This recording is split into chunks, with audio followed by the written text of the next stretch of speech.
So let's talk about that. Why are you perfectly happy to call what Russia is doing in Ukraine a genocide, but not what Israel's doing in Gaza when there are fewer civilians, far fewer kids killed in Ukraine than in Gaza, arguably way less genocidal rhetoric from the Russian government than we hear from the Israeli government? Why are you so uncensored on Russia but not on Israel? What are you afraid of? I actually thought when you first jumped me with that, it was a good point. I hadn't realised I'd used the word genocide in relation to what was going on in Russia. And I did go away and think about that quite carefully. Because you've got to be careful about the word genocide.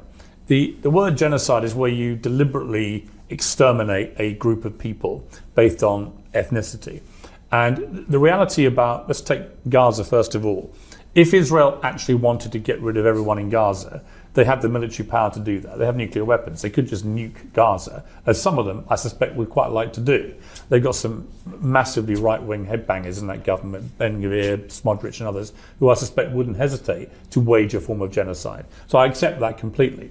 But the reality is that there are 2 million people in Gaza, of which, depending which estimate you want to believe, but the official records from the Hamas-run health authority, there are about 45,000 people have died, of which it is estimated that around 15 to 20,000 are Hamas, and the rest are civilians. That's well, they're estimated by Israel, but okay. Okay, but there are different figures put out. But let's assume it's in that ballpark. Okay. No.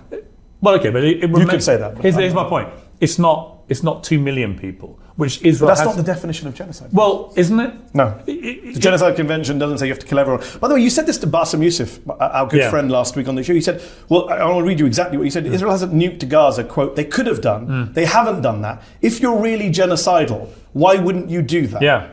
But Russia has the ability to nuke Ukraine too. Russia has the biggest stockpile of nuclear warheads in the world. So why hasn't Russia? So Russia's not doing a genocide? No, I don't think they are, and I shouldn't have said that. Wow. Yeah. So in order to defend Israel, you're withdrawing your allegation against Russia? Yeah, because you made me think about it. I didn't remember that I'd used that word in relation to. But it's not just Russia. No, because you said it about many people.